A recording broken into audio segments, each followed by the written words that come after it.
Hello मेरे प्यारे बच्चों, स्वागत है आप सभी का फिर से अपने यूट्यूब चैनल YES41 एकेडमी में। बच्चों, आज हम फिजिक्स 12वीं क्लास का फिजिक्स स्टार्ट करने जा रहे हैं, जिनमें जो पहला चैप्टर हमारा विद्युत आवेश एवं क्षेत्र, पहला चैप्टर्स, पहला लेक्चर्स भी। तो बच्चों, इसमें पढ़ेंगे हम आवेशों के बारे में हम लोग जानेंगे। तो ठीक है बच्चों, आज हम लोग क्या पढ़ इस अध्याय के अंतर्गत हम लोग क्या पढ़ने वाले हैं बच्चों, आइए थोड़ी सी चर्चा कर लेते हैं। इस अध्याय के अंतर्गत हम लोग पढ़ेंगे बच्चों विद्युत आवेश, यानी कि विद्युत आवेश क्या होता है, इसके बारे में हम लोग चर्चा करेंगे। फिर इसके बाद जानेंगे दो आवेशों के बीच लगने वाले बल, जो हम पढ़ेंगे कूलाम के नियम के अंतर्गत पढ़ेंगे बच्चों। ठीक है। फिर इसके बाद हम लोग पढ़ेंगे विद्युत क्षेत्र, फिर इसके बाद पढ़ेंगे विद्युत बल रेखाएं, इसके बाद हम लोग पढ़ेंगे विद्युत फ्लक्स तथा गॉस के नियम या प्रमेय। तो बच्चों, इतना पढ़ने के बाद हमारे ये चैप्टर समाप्त हो जाएगा। और विद्युत जो इलेक्ट्रिक का बच्चों, ये आपका मोस्ट इम्पॉर्टेंट आपका ये चैप्टर्स है। अगर आप लोग इसको कहा जाए तो बच्चों, इलेक्ट्रिक का विद्युत आवेश एवं क्षेत्र जान है बच्चों इलेक्ट्रिक का, इसलिए हम लोगों को इसको अच्छे से पढ़ते हुए चलना है। तो आज क्लास में हम लोग बच्चों क्या पढ़ने वाले हैं, आइए थोड़ा सा इसकी हम चर्चा कर लेते हैं। आज की क्लास में हम लोग पढ़ेंगे बच्चों विद्युत आवेश, यानी कि विद्युत आवेश क्या होता है, इस किस बला का नाम है, इसके बारे में हम लोग जानेंगे। फिर जानेंगे बच्चों चालक तथा कुचालक पदार्थ, यानी कि चालक पदार्थ क्या है और कुचालक पदार्थ क्या है, इसके विषय में हम लोग जानेंगे। तो इस लेक्चर में जो हम आज लोग इतना ही जानने वाले हैं। आज से लगभग बच्चों 25 वर्ष पहले एक प्रसिद्ध यूनानी दार्शनिक थेल्स ने बताया कि अंबर नामक पदार्थ को रेशम से रगड़े जाने पर उसमें हल्की वस्तुओं जैसे कागज के टुकड़े, तिनके इत्यादि को अपनी ओर आकर्षित करने का गुण आ जाता है। लगभग 2000 वर्षों तक इस बात को कोई महत्व नहीं दिया गया। सन 1600 में इंग्लैंड के वैज्ञानिक या व्यक्ति डॉक्टर गिलबर्ट ने यह अपने प्रयोगों के आधार पर यह पता लगाया कि अंबर की भांति कांच, आबनूस, गंधक, लाख इत्यादि को भी रगड़े जाने पर हल्की वस्तुओं को अपनी ओर आकर्षित करने का गुण आ जाता है। तो बच्चों, यह गुण रगड़े जाने या घर्षण द्वारा के कारण उत्पन्न होता है। जिन पदार्थों में यह गुण उत्पन्न होता है उसे विद्युतमय या इलेक्ट्रिक फील्ड, विद्युतमय कहते हैं, या जिसके कारण होता है बच्चों इसे वैद्युत कहा गया। ये वैद्युत शब्द उन्हीं की भाषा में, यूनान की भाषा में बच्चों कहा गया है। ठीक है बच्चों, आइए इन सारी क्रियाकलापों को, इनको सारों को क्रियाकलापों द्वारा समझते हैं। तो बच्चों, क्या देखा गया कि कांच की दो छड़ों को, पहले प्रयोग में क्या देखा गया, कांच की दो छड़ों को लेकर जब रेशम से रगड़कर एक कांच की छड़ को एक रेशम की धागे की सहायता से बांध दिया गया है, और दूसरी कांच की छड़ को जब उसके पास लाया गया तो एक टांगी हुई कांच की छड़ है, जो उसके पास लाया जा रहा कांच की छड़ के एक दूसरे से दूर हट रहा है। जैसा कि इसमें प्रयोग में देखा गया बच्चों, एक कांच की छड़ टंगी हुई है, एक दूसरी कांच की छड़ जब उसके पास लाया जा रहा है तो एक दूसरे से दूर हट रहा है। जब इसमें यह देखा गया कि इन दोनों कांच की छड़ों के बीच कोई एक अदृश्य चीज कार्य कर रही है, जो एक दूसरे से दूर हटने का काम कर रही है। फिर बच्चों क्या क्या देखा गया दूसरे प्रयोग में यह देखा गया कि प्लास्टिक की दो छड़ों को लिया गया है। दोनों प्लास्टिक की छड़ों को रेशम से रगड़कर एक रेशम के धागे की सहायता से एक छड़ की बांध दी गई, और दूसरे छड़ को जब उसके पास लाया गया तो एक दूसरे से ये दूर हट रही थी। तो इसमें भी यह देखा गया कि कांच की छड़ों की भांति प्लास्टिक की छड़ों में भी एक अदृश्य चीज कार्य कर रही है, जो एक दूसरे से दूर हटा रही है।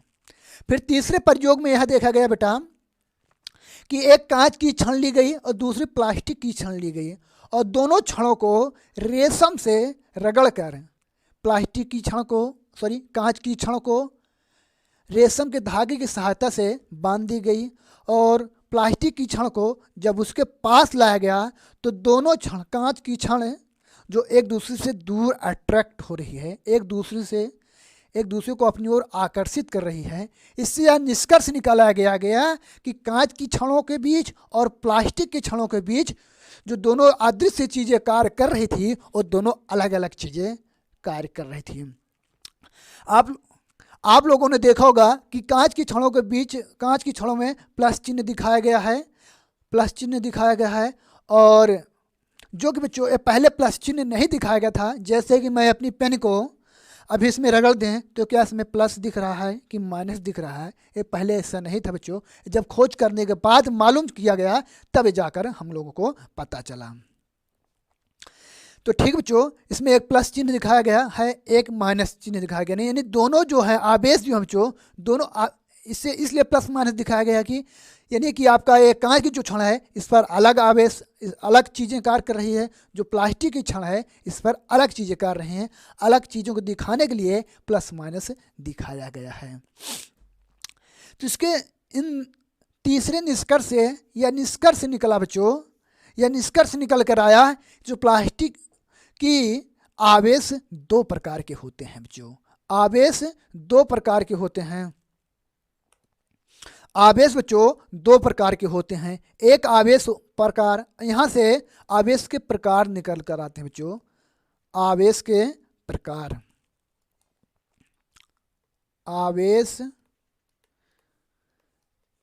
के प्रकार, यहाँ से बच्चों आवेश के प्रकार निकल कर आते हैं। यानी आवेश बच्चे दो प्रकार के होते हैं। एक होता है मेरा धन आवेश, जिसको हम लोग धन आवेश, मेरा पहला होता बच्चों धन आवेश। धन आवेश को बच्चों हम लोग प्लस क्यू से प्रदर्शित करते हैं। और दूसरा मेरा होता बच्चों धन का उल्टा क्या होता है? ऋण, यानी कि दूसरा हो जाएगा ऋण आवेश। ऋण आवेश दूसरा हो जाएगा मेरा ऋण आवेश। ऋण आवेश जिसको हम माइनस क्यू से प्रदर्शित करते हैं। जब हमें मालूम हो गया बच्चों कि आवेश दो प्रकार के होते हैं, एक धन आवेश होता है और एक ऋण आवेश होता है। जब एक धन आवेश होता है और एक ऋण आवेश होता है, जब दो धन आवेशों को पास लाया जाता है, इस चित्र में देखिए बच्चों, इस चित्र में देखिए, जब दो धन आवेशों को एक धागे की सहायता से टांग दिया जाता है, पास लाया जाता है, तो एक दूसरे से दूर हट रही हैं। जैसा कि चित्र में दिखाया गया है कि एक दूसरे से दूर हट रही हैं। क्यों? क्योंकि समान प्रकार के आवेश एक दूसरे को प्रतिकर्षित कर रही हैं। इसी प्रकार जब चित्र यहाँ पे देखो, यहाँ पे एक दूसरे को क्या कर रही हैं? प्रतिकर्षित कर रही हैं। एक दूसरे को प्रतिकर्षण कर रही हैं।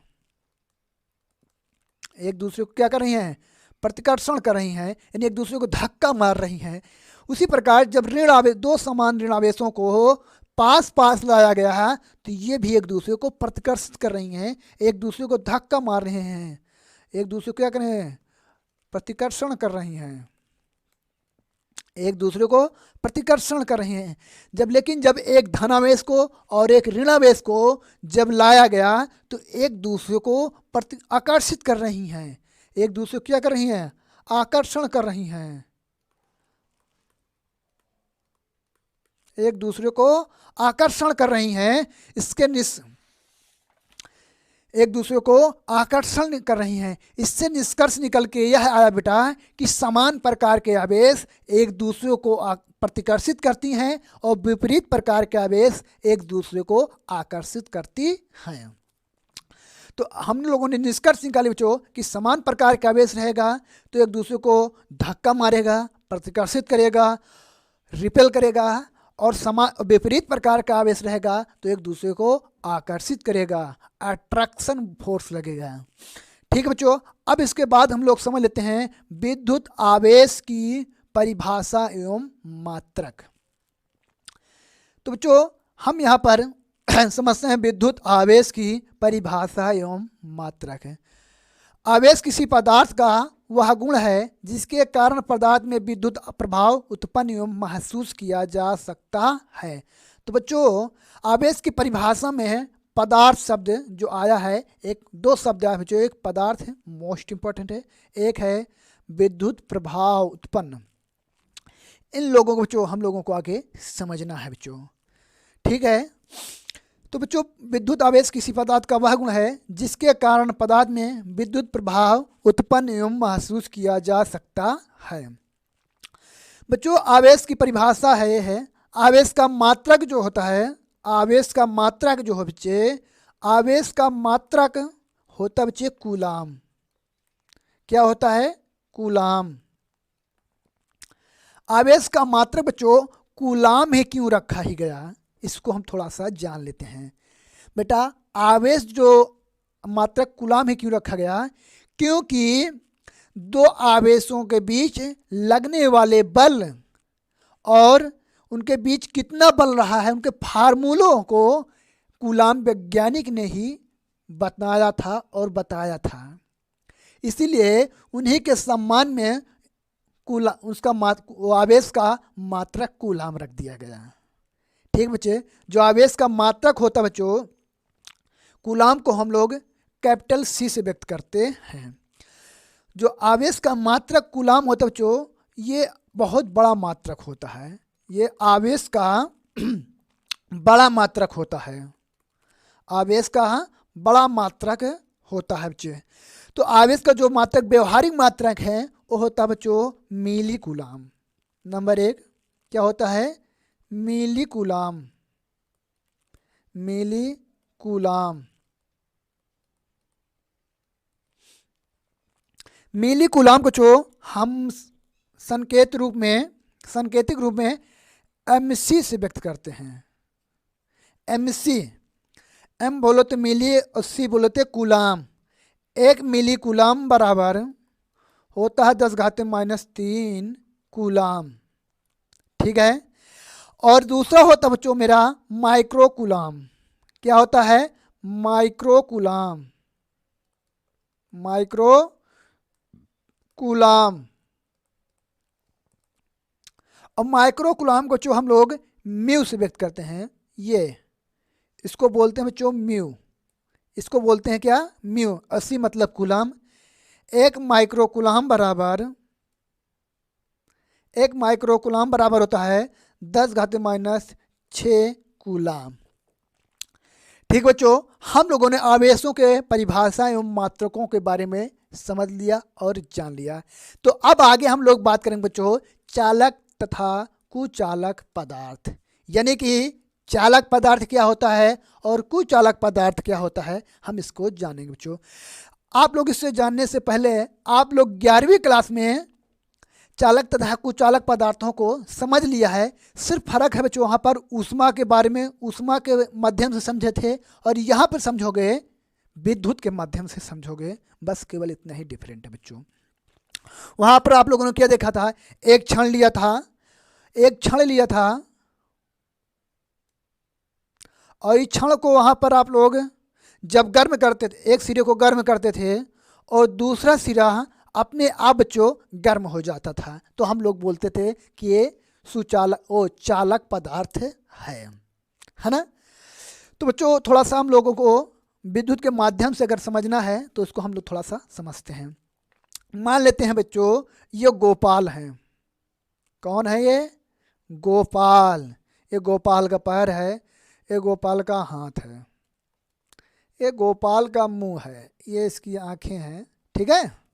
और कान वगैरह नहीं बनाओगे क्या सर? बना दे रहे हैं, बिना कान का है ये, है ना। ये गोपाल है, गोपाल दिल्ली में रह रहे हैं और गोपाल को दिल्ली से मुंबई जाना है। कहाँ जाना है? दिल्ली से मुंबई, यानी कि ये बस है बच्चे, ये बस है गोपाल जी की। इसकी ये टायर है, ये है ना, और ये सीटें लगी हुई है। ठीक है। गोपाल को दिल्ली से मुंबई जाना है, दिल्ली से मुंबई के लिए, दिल्ली टू मुंबई। एक कहाँ जाना है, दिल्ली से मुंबई जाना है। गोपाल को दिल्ली से मुंबई जाना है तो बच्चों अगर गोपाल को बस पर चढ़ना है तो कुछ चीज़ की आवश्यकता होती है, वो होती है बच्चों टिकट। जब तक इनके पास टिकट नहीं होगी तब तक यहाँ पर जो बस का ड्राइवर है, कंडक्टर है, तब तक इनको परमिशन नहीं देगा कि आइए गोपाल जी हम दिल्ली से मुंबई के लिए रवाना होते हैं, नहीं देगा। लेकिन जब गोपाल के पास टिकट होगा तब उनको परमिशन देगा कि आइए अब हम लोग चलते हैं।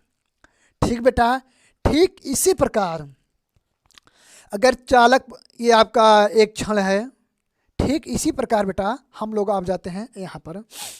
ठीक इसी प्रकार बच्चों जब यहाँ पर एक आवेश को रख दिया गया है, जब यहाँ पर एक क्यू आवेश को रखा गया है, आवेश है मेरा बच्चों आवेश, जब आवेश को यहाँ पर रखा गया तो चालक पदार्थ में एक परमिशन देता है, चालक में एक परमिशन देता है कि जब आवेश को यहाँ पर रखा जाता है तो कुछ क्षण बाद ये आवेश यहाँ फैल जाता है, यहाँ फैल जाता है, यहाँ फैल जाता है, यहाँ फैल जाता है, यानी यहाँ फैल जाता है, यहाँ फैल जाता है, यानी कि पूरे क्षण में फैल जाता है, पूरे क्षण में फैल जाता है। क्यों? क्योंकि चालक पदार्थ में एक परमिशन देने के वाला होता है, इसलिए आवेश जो होता है सारे क्षण में भर में फैल जाता है। और दूसरा मेरा है बच्चों कुचालक पदार्थ जो होता है, कुचालक पदार्थ, ये चालक में नंबर एक बैठा बच्चों चालक, यहाँ पर पदार्थ, और दूसरा है बेटा मेरा कुचालक पदार्थ, सॉरी दूसरा बच्चों मेरा कुचालक,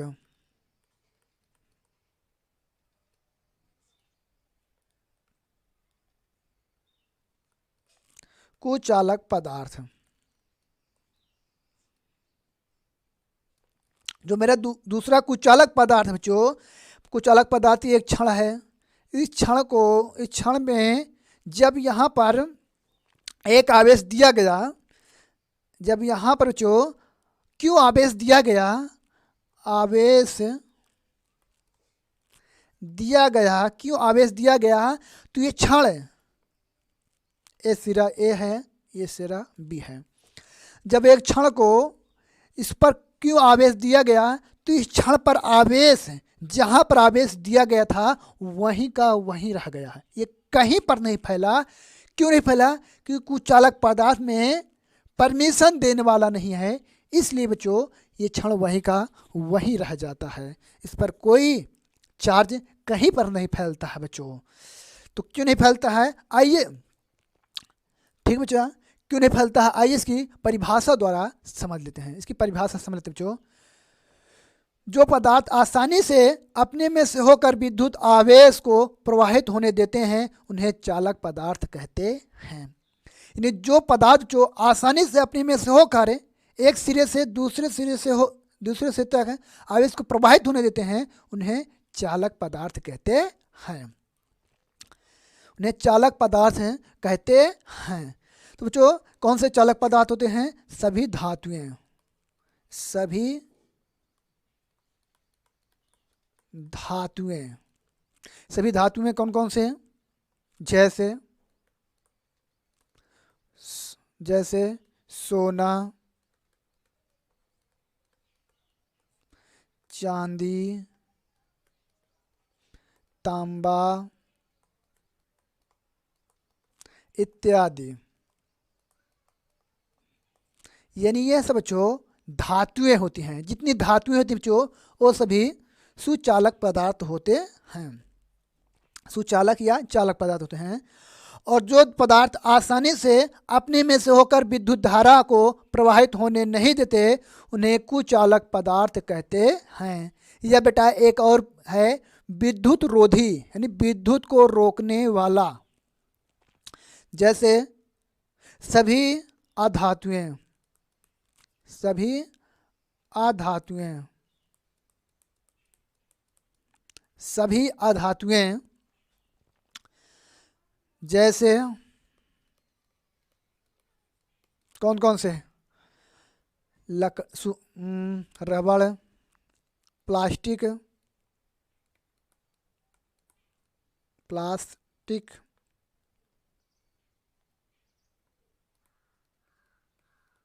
प्लास्टिक, रबर, रबड़, रबर और सूखी लकड़ी। लकड़ी का मतलब बेटा सूखी लकड़ी, लकड़ी इत्यादि।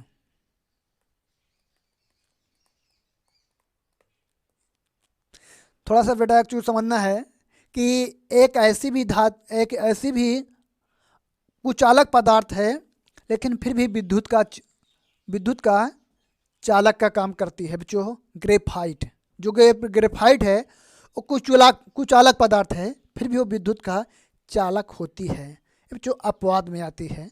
ठीक है, अब हम लोग थोड़ा सा आगे चलते हैं बच्चों। जानते हैं, अभी बताया गया था आपको, आवेशित पदार्थ, आवेशित तथा उदासीन पदार्थ। यानी आवेशित पदार्थ क्या है बच्चों और उदासीन पदार्थ क्या होता है, इसके विषय में हम लोग जानने वाले हैं बच्चों। मान लेते हैं बेटा आपका ये एक रेशम है। ये क्या है? रेशम है आपकी। ठीक है, एक रेशम है और ये कांच की छड़ है आपकी, और ये आपकी कांच की छड़ है। ठीक है, और ये आपकी दूसरी कांच की छड़, ये है कांच। क्या है बच्चे? कांच।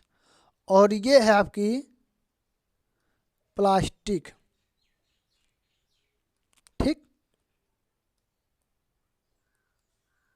है बच्चे आपकी प्लास्टिक।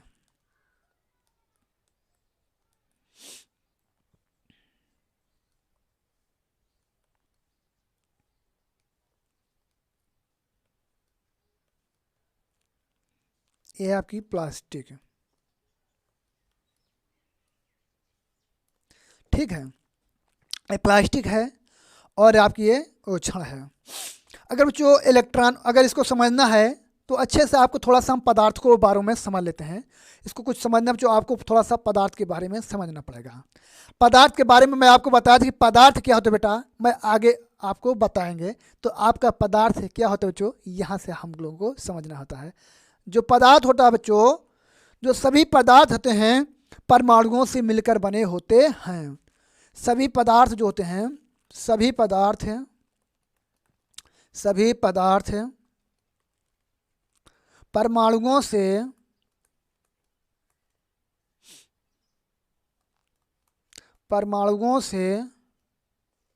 मिलकर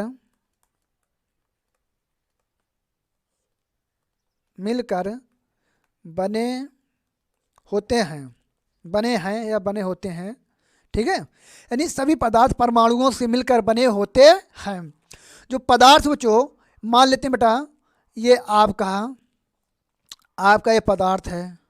पदार्थ में ये नाभिक है। ठीक है, और नाभिक के जो नाभिक होता है मेरा बेटा, और जो नाभिक होता है ये मेरा नाभिक है। और नाभिक जो होता है वो प्रोटॉन और न्यूट्रॉन से मिलकर बना होता है। और जो इलेक्ट्रॉन होता है वो नाभिक के चारों ओर वृत्ताकार कक्षाओं में परिक्रमण करता रहता है। ठीक है बेटा, अब थोड़ा सा हम बात कर लेते हैं बच्चों हाइड्रोजन की। हाइड्रोजन एक ऐसा परमाणु है बच्चों, ऐसा पदार्थ है जिनमें, हाइड्रोजन की बात कर लें, हाइड्रोजन परमाणु की बात कर लें थोड़ा सा। हाइड्रोजन परमाणु ऐसा पदार्थ है बच्चों जिनमें सिर्फ प्रोटॉन और इलेक्ट्रॉन ही पाए जाते हैं। प्रोटॉन तथा इलेक्ट्रॉन ही पाए जाते हैं बच्चों।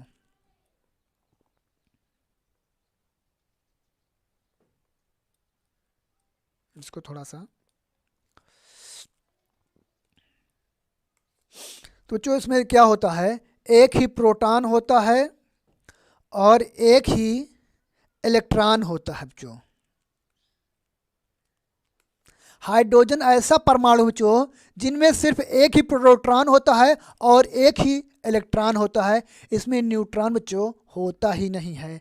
जो प्रोटॉन का आवेश होता है बच्चों, जो प्रोटॉन का आवेश होता है, जो प्रोटॉन का आवेश होता है बच्चों, प्रोटॉन का आवेश होता है +1.6 × 10⁻⁻19 कूलाम, और इलेक्ट्रॉन का आवेश होता है -1.6 × 10⁻⁻19 कूलाम।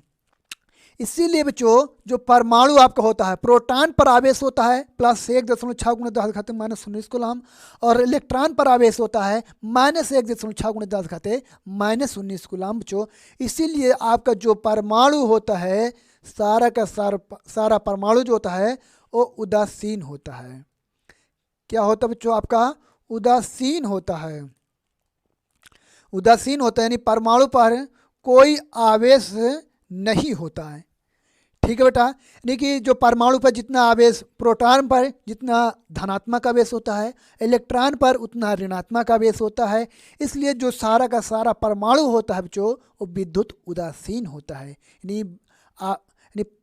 यानी परमाणु पर, पदार्थ पर इसलिए कोई चार्ज नहीं होता है। तो आइए बेटा थोड़ा सा हम लोग समझ चुके हैं कि हम लोगों से बहुत क्वेश्चन इस प्रकार पूछता है कि इलेक्ट्रॉन पर 1.6 × 10⁻⁻19 कूलाम आवेश है और प्रोटॉन पर 1.6 × 10⁻⁻19 कूलाम है। तो परमाणु उदासीन क्यों होता है? क्योंकि क्योंकि परमाणु जो होता है जो इलेक्ट्रॉनों और प्रोटॉनों से मिलकर बना होता है, न्यूट्रॉनों से। प्रोटॉन पे जितना आवेश धनात्मक होता है, इलेक्ट्रॉन पर उतना ऋणात्मक होता है, इसलिए दोनों शून्य हो जाते हैं, इसलिए परमाणु उदासीन हो जाता है। ठीक बेटा, अब थोड़ा सा हम इस पर बात कर लेते हैं। ये कांच की छड़ है और ये रेशम की छड़ है।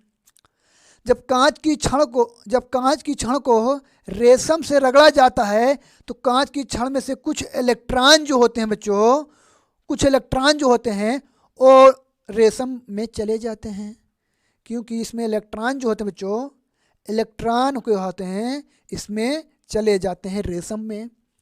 तो आप लोगों ने भी बताया कि परमाणु में जितने प्रोटॉन होते हैं उतने ही इलेक्ट्रॉन होते हैं। तो उसमें इलेक्ट्रॉन इस पर चला गया तो उसमें प्रोटॉन की संख्या क्या हो गई? अधिक हो गई। इसमें जब प्रोटॉन की संख्या अधिक हो गई तो इस पर कौन सा चार्ज आएगा? धनात्मक चार्ज आ जाएगा। ठीक है बच्चे, इस पर इलेक्ट्रॉनों की अधिकता हो गई, इलेक्ट्रॉनों की कमी हो गई। इस पर क्या हुआ? कांच की छड़ पर इलेक्ट्रॉनों की कमी, इस पर इलेक्ट्रॉन की कमी हो गई तो इस पर धनात्मक चार्ज आ गया। इसी प्रकार बच्चों जब प्लास्टिक की छड़ को रेशम पर रगड़ा गया तो रेशम के इलेक्ट्रॉन जो होते हैं बच्चों, जो रेशम के इलेक्ट्रॉन थे प्लास्टिक की छड़ पर आ गए। जब प्लास्टिक की छड़ पर आ गए तो इस छड़ पर इलेक्ट्रॉन की क्या हो गई? अधिकता हो गई। इलेक्ट्रॉनों की अधिकता हो गई। इलेक्ट्रॉनों की अधिकता हो गई। जब इलेक्ट्रॉनों की अधिकता हो गई तो इस पर क्या हो जाएगा? ऋण आवेश हो जाएगा। सर कह रहे हैं कि इलेक्ट्रॉन को क्यों इस पर ले जाया जा रहा है बच्चों? क्योंकि जो इलेक्ट्रॉन होते हैं और नाभिक के चारों ओर चक्कर लगाते रहते हैं, और जो नाभिक में जो प्रोटॉन होता है नाभिक में बैठा रहता है। सिर्फ रगड़े जाने के कारण ही नाभिक को नहीं तो परमाणु को नहीं तोड़ा जा सकता है कि हम लोग नाभिक तक पहुंच जाएं और नाभिक में से प्रोटॉन को स्थानांतरित कर सकें। तो इसके लिए बच्चों हमें प्रयोगशाला में एक मशीनों द्वारा बहुत ज़्यादा ताप और दाब करना पड़ेगा, तब जाकर परमाणु का नाभिक टूट पाएगा। तो ठीक है बेटा, अब आप लोग समझ चुके होंगे कि क्यों धनात्मक आवेश होता है और क्यों ऋणात्मक आवेश होता है। जब इलेक्ट्रॉनों की कमी होती है तब धनात्मक आवेश उत्पन्न होता है, जब इलेक्ट्रॉनों की अधिकता होती है तब ऋणात्मक आवेश उत्पन्न होता है। तो ठीक है बच्चों, ये आपका मोस्ट इम्पॉर्टेंट चैप्टर था। मिलते हैं, तो ठीक है बेटा, मिलते हैं अगले लेक्चर्स में। अगर आप लोगों को इसका होमवर्क चाहिए, पीडीएफ चाहिए, तो हमारे डिस्क्रिप्शन लिंक में हमारा कॉन्टैक्ट नंबर दिया गया है, वहाँ पर आप लोग व्हाट्सएप पर हाई कर दोगे, बात कर लोगे, तो मैं आपको इसका पीडीएफ भी दे दूँगा। ठीक है, मिलते हैं अगले क्लास।